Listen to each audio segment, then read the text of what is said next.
به تازگی کلیپی در فضای مجازی دور میزنه بر این مبنا که از خدا نباید ترسید، ای کاش به جای خدا پرستی به ما خداشناسی را یاد میدادن. حالا اینکه این دو گفتار حالا به نسبت نیت خیلی که این عزیزان ما این پست را در فضای مجازی نشر دادن، ما که خبر نداریم کی هستن، حالا دیگه گمان خیر ببریم اینا نیت خیلی دارن، اما این گفته اشتباه است.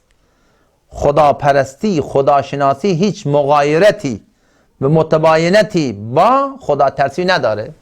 فرضاً بلا تشبیه من الان پدرم را دوست دارم، در ضمن اینکه من پدرم را دوست دارم از پدرم میترسم که مبادا کاری برخلاف اون بکنم. یه چیز طبیعیه دیگه، درسته؟ مادرم را من دوست دارم اما از این هم میترسم که مبادا کاری که مادرم دوست نداره بکنم. لذا خدا ترسی که در قرآن به اون اشاره شده که یتقون، لفظ یتقون الذین آمنوا و کانوا یتقون، اونایی که به خدا ایمان آوردن و از او میترسن، این ترس در برابر گناهه، در مقابل گناهه، در مقابل ذات الله جل جلاله که انسان نافرمانی اون را نکنه.